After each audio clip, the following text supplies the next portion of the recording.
अस्सलाम वालेकुम स्टूडेंट्स। आज का हमारा टॉपिक है measuring arterial blood pressure. Arterial blood pressure को मेजर करना जो है, हमने उसका तरीका सीखने के कैसे मेजर करते हैं ब्लड प्रेशर जो है वो मेजर कैसे करना है। लास्ट लेक्चर में हमने पढ़ा था कि जो इंस्ट्रूमेंट यूज़ होता है ब्लड प्रेशर को मेजर करने के लिए, हमने उसके बारे में पढ़ा था कि इंस्ट्रूमेंट का नाम क्या है, स्फिग्मोमैनोमीटर है, और उसके पार्ट्स हमने डिस्कस किए थे कि उसके क्या क्या पार्ट्स हैं। ठीक है, तो वो कैसे यूज़, उसको कैसे करना है। अब हमने मेजर करना है ब्लड प्रेशर जो है, ब्लड प्रेशर कैसे मेजर करना है, किस तरह से मेजर किया जाता है। इसमें हम देखेंगे कि किस तरीके से हम जो किस तरह से हम जो है वो मेजर कर सकते हैं ब्लड प्रेशर को।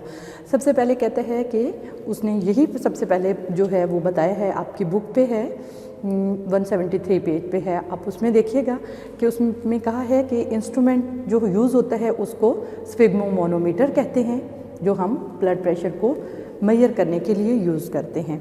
तो हमने स्फिग्मोमैनोमीटर जो है वो पढ़ चुके हैं, उसके पार्ट्स जो हैं वो भी पढ़ चुके हैं कि उसके कौन कौन से पार्ट्स हैं और किस तरह से वो काम करते हैं, क्या काम करते हैं, कौन सा पार्ट क्या कहाँ यूज़ करना है। ठीक है, कैसे यूज़ करना है।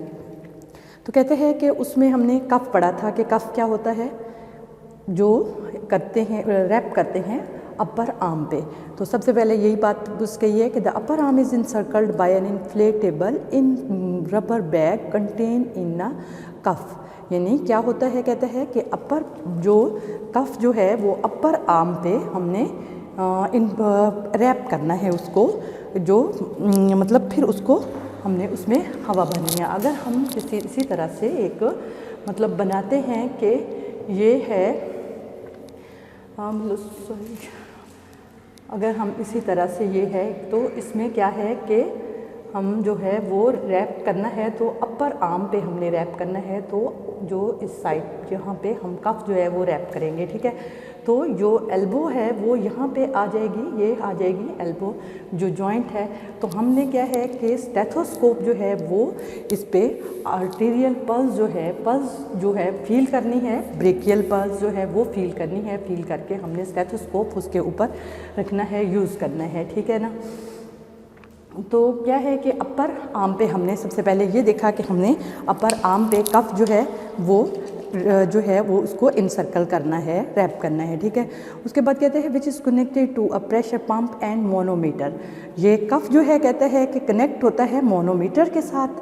ठीक है ना, किसके साथ कनेक्ट होता है, मोनोमीटर के साथ कनेक्ट होता है। फिर हम उसको वो जो कनेक्ट होता है मोनोमीटर के साथ कफ, उसके साथ मैंने आपको बताया था कि एक पाइप होता है और उसके साथ एक वेल्व होता है, वेल्व के साथ बल्ब होता है। आपने जब आप पार्ट्स जो है वो मोनोमीटर के पार्ट्स जो हैं वो पढ़े हैं हमने, तो उसमें आपने देखा है कि कफ होता है, उसके साथ एक पाइप लगा होता है, उसके साथ बल्ब और वेल्व होता है, जो जिससे हम एयर जो है वो इन्फ्लेट करते हैं, बैग को इन्फ्लेट करते हैं, जो ब्लैडर जिसको हमने बोला था। ठीक है, तो उस जो कफ के साथ होता है, कफ के अंदर में होता है कि जो ब्लैडर होता है। तो कहते हैं कि cuff which is connected to pressure pump and manometer, manometer के साथ जो है वो कनेक्ट होता है। By pumping the pressure in the bag is rapidly raise to 200 mm of Hg। कहते हैं कि हम जब बल्ब जो है जो अटैच होता है कफ के उसके साथ, पाइप के थ्रू कफ के साथ अटैच होता है, हम उसको बल्ब को हम प्रेस करते हैं, तो क्या होता है कि उसमें जो बैग होता है, जो एयर वो है कफ है, वो इन्फ्लेट होना शुरू हो जाता है, तो 200 mm ऑफ Hg तक चला जाता है। विच इज़ कहते हैं sufficient to obliterate completely the brachial artery, so that कहते हैं कि वो इतना काफ़ी होता है कि 200 mm तक ऑफ Hg तक, यानी मरकरी तक हमारा जो मोनोमीटर है उसका जो है, अगर देखें तो अगर ये कफ लगा हुआ है तो कफ जो है ये कफ है, ये जो कफ के जो होते हैं वो यहाँ पे होते हैं, तो यहाँ से यहाँ पे वो रखते हैं कि यहाँ से जो है ये वो जो पाइप है ये जा रहा है, और ये इधर जो है ये बल्ब है ये, और ये वेल्व है, तो इसको हमने प्रेस किया, ये करना शुरू हो गया। तो कहते हैं कि इधर वो मोनोमीटर जो है ना, ये हमारे पास अगर हम कहते हैं कि ये मोनोमीटर है, तो मोनोमीटर क्या था कि वो आला है जिसमें मरकरी है होता है, मरकरी है, ठीक है ना। तो अब ये मरकरी जो है ये कहता है कि यह जैसे मैंने आपको बताया था कि ये 10, 20, 30, 40, 50, 60, 70, अब ये 200 mg तक जाता, mmHg तक जाता है। mmHg मरकरी जो है वो ऑलवेज कहता है कि इसमें मरकरी है। अब ये मरकरी जो है यहाँ तक आया है 200 mmHg तक, ठीक है। तो कहता है कि ये इधर तक आता है तो ब्रेकियल पल्स जो होती है या जो है वो पल्स जो है ना वो फील होना बंद हो जाती है। ये रैपिडली कहता है कि रेज होता है और 200 mmHg तक आता है, विच इज़ सफिशेंट कम्स, कहते हैं कि जो कि काफ़ी होता है, obliterate completely the brachial artery, brachial artery को जो होती है पल्स फील हो रही होती है उसको ब्लॉक कर देता है, so that not blood comes through, फिर उसमें ब्लड नहीं आता। कहता है कि जब वो जाहिर है वो इतने प्रेशर से करेगा तो उसमें ब्लड जो है वो नहीं आएगा। तो ब्रेकियल आर्टरी कहता है कि वो ब्रेकियल आर्टरी में ब्लड जो है वो बंद हो जाता है, तो क्या है पल्स जो है वो डिसअपीयर हो जाती है। The pressure is then lower to a point, pressure जो है वो लोअर पॉइंट पे आ जाता है, where the pulse can be felt और more exactly when by using stethoscope, फिर हम उसको स्टेथोस्कोप के ज़रिए ही हम उसको सुनते हैं। कहते हैं कि the pulsation of the brachial artery at the bend of the elbow can be distinctly heard at this point, the pressure shown on the column of mercury in the manometer। जैसे मैंने आपको बताया है कि प्रेशर जो है जैसे ही हम इसको मतलब ये अगर वेल्व है, ये वेल्व है, इसको हमने किया हुआ है, क्लोज किया हुआ है, तो इसको हम प्रेस करते हैं तो बल्ब को, तो इसमें ये कफ लगा हुआ है, तो कफ में प्रेशर एयर जो है वो भरी जाती है। तो ये वाला जो पार्ट होता है ये इसके साथ अटैच होता है, तो ये क्या करता है कि यहाँ से फिर जो मरकरी है, मरकरी ऊपर जाना शुरू कर देता है। मरकरी जो है वो ऊपर जाता है तो कहता है कि 200 mmHg तक जाता है, तो जो ब्रेकियल पल्स थी ना वो डिसअपीयर हो जाती है जब वो 200 mmHg तक, ये मतलब इससे भी कम या ज़्यादा थोड़ा बहुत हो सकता है, तो ये वेरी करता है। तो कहता है कि वहाँ पे डिसअपीयर हो जाती है। तो ये ब्लड प्रेशर लेने का तरीका है कि किस तरह से हम जो है वो ब्लड प्रेशर जो है वो लेते हैं। फिर हम क्या करते हैं उसको थोड़ा सा मतलब अब देखा है हमने कि इधर जाके जो है मतलब यहाँ पे 200 mmHg तक या इससे ज़्यादा ऊपर थोड़ा चला गया है, तो वो ब्लड प्रेशर पे डिपेंड करता है कि कितना ब्लड प्रेशर है। तो यहाँ पे ये हो गया, डिसअपीयर हो गया। अब हमें स्टेथोस्कोप जो है वो रखा हुआ है इसके ऊपर और ईयर पीसेस जो हैं वो कानों में लगाए हुए हैं, तो क्या है कि यहाँ पे जब डिसअपीयर होता है तो हम उसको फिर ये जो वेल्व है उसको फिर हम डिफ्लेट करते हैं, वेल्व को ओपन करते हैं, तो ये जो कफ होता है ये डिफ्लेट होना शुरू हो जाता है, मतलब इसमें से एयर जो है वो निकलना शुरू हो जाती है, अब बाहर आना शुरू हो जाती है। बाहर आती है तो क्या होता है, जब एयर जो है वो बाहर आती है तो आहिस्ता आहिस्ता तो फिर एक टाइम आता है जब आर्टरी जो आर्टरी होती है यहाँ पे पल्स जो है वो फील होना शुरू हो जाती है। जिस टाइम पे हम यहाँ पे पल्स को फील करेंगे, यहाँ पे ब्रेकियल आर्टरी पे यहाँ पे हमने स्टेथोस्कोप जो है वो रखा हुआ है, हमें हर्ड हुई है पल्स जो है फर्स्ट उसकी बीट जो है वो हर्ड हुई है, हमने सुनी है, तो क्या होगा वहाँ पे हम उसको सिस्टोलिक प्रेशर कहेंगे, हम उसको सिस्टोलिक प्रेशर कहेंगे उसको। यहाँ पे हमें फर्स्ट जो है वो बीट फील हुई है।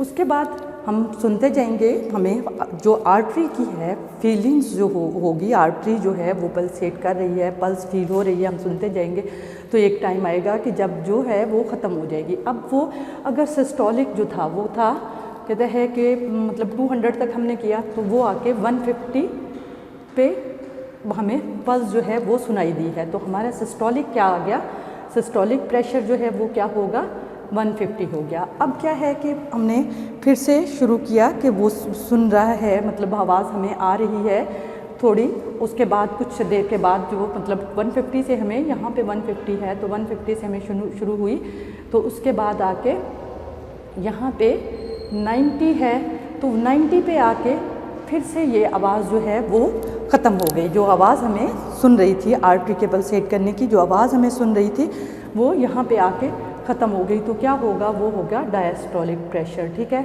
डायस्टोलिक प्रेशर क्या होगा 90। तो कहता है कि ये 150/90 जो है वो प्रेशर आ गया हमारे पास, ब्लड प्रेशर जो है वो आ गया कि मेजर हमने किया है ब्लड प्रेशर। तो ये हमारे पास ब्लड प्रेशर जो है वो आ गया 150 हम इसको ओवर या बाय में लिखते हैं 150/90। तो किस में हमने मेजर करना है, हमने कब बताया है मैंने आपको कि mm/Hg में, क्योंकि ये मरकरी का है तो यही हम इसमें ही मेजरिंग करते हैं, चाहे वो डिजिटल है चाहे वो जो भी जैसा भी है, लेकिन हमने लिखना यही है कि mm/Hg में है। 150/90 mm/Hg है ब्लड प्रेशर, ठीक है ना। तो मैंने तो आपको ये समझाने की कोशिश की है कि आपको इस पर समझ आ जाए, लेकिन जब आप लोग क्लास लोगे और आप लोग क्लास में आओगे तो फिर मैं आप लोगों को ब्लड प्रेशर के जो बीपी ऑपरेटर्स है, मोनोमीटर है, उस पर मतलब एक दूसरे का लेना वो सिखाऊंगी कि किस तरह से मतलब आप लोग जब हॉस्पिटल में जाएंगे तो आप लोगों को ये चीज़ें जो हैं ये आनी चाहिए। तो आप इसको देखोगे तो आपको थोड़ी बहुत तो समझ आएगी ही कि आपने किस तरह से मतलब ब्लड प्रेशर जो है वो किस तरह से लेना है, ठीक है। तो इसमें कुछ कल मैंने आपको वो पढ़ाया था, मतलब पार्ट्स पढ़ाए थे मोनोमीटर के, तो इसलिए मैंने कहा चलेंगे आपको थोड़ा ये भी बता दूं कि ये जो है ब्लड प्रेशर आपने मेजर करना है जो, तो वो कैसे मेजर करना है, ठीक है। तो इसमें एक सिस्टोलिक होता है और दूसरा जो है वो डायस्टोलिक होता है। कहता है कि जिस at this point the pressure shown on the column of mercury in the manometer is considered to be systolic pressure. कहता है कि जहाँ पे वो प्रेशर जो है वो सुन, जैसे मैंने आपको बताया है कि जहाँ पे आपको बीट जो है फील होगी तो हमने उसको सिस्टोलिक प्रेशर कहना है। उसके बाद कहता है कि यहाँ पे फिर हमें वो बीट सुनाई देती है, यहाँ पे बीट वो जो है वो डिसअपियर होगी तो हम उसको डायस्टोलिक प्रेशर कहेंगे, ठीक है। जिस पॉइंट पे जाके वो जो है वो फील होगी तो हम उसको जो है वो डायस्टोलिक प्रेशर कहेंगे। इसके बाद उसने कहा है कि कुछ जो है वो नॉर्मल प्रेशर रेंज है कि बच्चों में कितना ब्लड प्रेशर होता है और बड़ों में कितना ब्लड प्रेशर होता है। तो सबसे पहले जो है वो बच्चों में बता रहा है कि इन्फेंसी में जो ब्लड प्रेशर होता है उसका डायस्टोलिक और जो डायस्टोलिक और सिस्टोलिक प्रेशर जो है ना वो बता रहे हैं कि सबसे पहले क्या है। बच्चों में उसने बताया है कि डायस्टोलिक जो है वो 50, अगर सिस्टोलिक जो है वो 70 to 90 तक है, ठीक है। सिस्टोलिक जो है वो 70 से लेके 90 तक हो सकता है और डायस्टोलिक जो है वो 50 है। उसके बाद कहता है मतलब बिल्कुल छोटे बच्चे जो होते हैं, इन्फेंसी क्या होते हैं कि 2 साल तक के बच्चे जो होते हैं ना उनको ही कहते हैं इन्फेंट। तो कहते हैं कि इन्फेंट में इन चाइल्डहुड यानी अब 9-10 साल तक के बच्चे, 10-11 साल तक के बच्चे जो होंगे उनको कहेंगे। तो क्या है कि उनका कहते हैं कि 80 to 100 तक सिस्टोलिक होता है और 60 जो होता है वो डायस्टोलिक होता है। और उसके बाद कहता है ड्यूरिंग द अडल्सेंट पीरियड अब वही जो टीन एज में जो होते हैं उनका 110 to 90 से जो है वो सिस्टोलिक प्रेशर होता है और 60 जो है वो डायस्टोलिक होता है। और उसके बाद कहते हैं कि अगर जो अडल्ट हैं, यंग जो लोग हैं, उनका 110 से 125 तक सिस्टोलिक होता है और डायसिस्टोलिक जो होता है वो 70 से 60 तक होता है। और कहता है कि जो एडवांस एज यानी थोड़े ओल्ड एज में कहता है कि ब्लड प्रेशर जो है वो थोड़ा सा ज़्यादा होता है। तो कितना होता है 130 से 150 तक सिस्टोलिक होता है और 80 to 90 जो है वो डायस्टोलिक होता है। तो हमने जो एवरेज है वो यही होता है कि 110 120 जो है मतलब एवरेज जो यंग है, यंग मतलब उनकी है, अडल्ट लोगों की है, वो क्या है 110 120 और सिस्टोलिक होता है और 70 से 80 जो है वो डायस्टोलिक होता है। तो यहाँ पे ये जो ब्लड प्रेशर जो दिया हुआ है ये आपका की बुक पे दिया हुआ है कि ये जो है इन्फेंसी में कितना होता है, चाइल्डहुड में कितना होता है, उसके बाद ड्यूरिंग अडल्सेंस पीरियड में कितना होता है और यंग में अडल्ट जो है उनका कितना है और अगर ओल्ड एज में है तो उनका जो है वो थोड़ा सा रेज होता है। तो ये एज के हिसाब से, जैसे कि हमने फैक्टर्स पढ़े थे ना कि फैक्टर्स होते हैं, फिजियोलॉजिकल फैक्टर्स हैं जो मतलब ब्लड प्रेशर के जो वेरी करते हैं कि बच्चों में कम आ रहा है, थोड़े बड़े होते हैं उसमें थोड़ा ज़्यादा होता है, तो ये ज़्यादा होता जाता है। जैसे जैसे एज जो है वो बढ़ती है उसके साथ साथ जो है वो ब्लड प्रेशर भी बढ़ता जाता है। तो ये था आज का हमारा ये कि ब्लड प्रेशर जो है वो मेजर कैसे करना है, ठीक है। ठीक है, तो आपको कुछ इसकी थोड़ी बहुत तो समझ आई होगी, लेकिन इसमें जब आप जो सही इंस्ट्रूमेंट पे कॉलेज आके इंस्ट्रूमेंट में आके उसमें उस पे करेंगे तो आपको सही अच्छे से समझ आ जाएगी कि किस तरह से आपने चेक करना है और किस तरह से करना है। तो जस्ट ये था कि आप लोगों को मतलब पता चल जाए कि आप लोगों ने अब मोनोमीटर पढ़ा था, उसके पार्ट्स पढ़े थे, तो उसमें आपको पता चले कि ये आपने यूज़ कैसे करना है। ठीक है।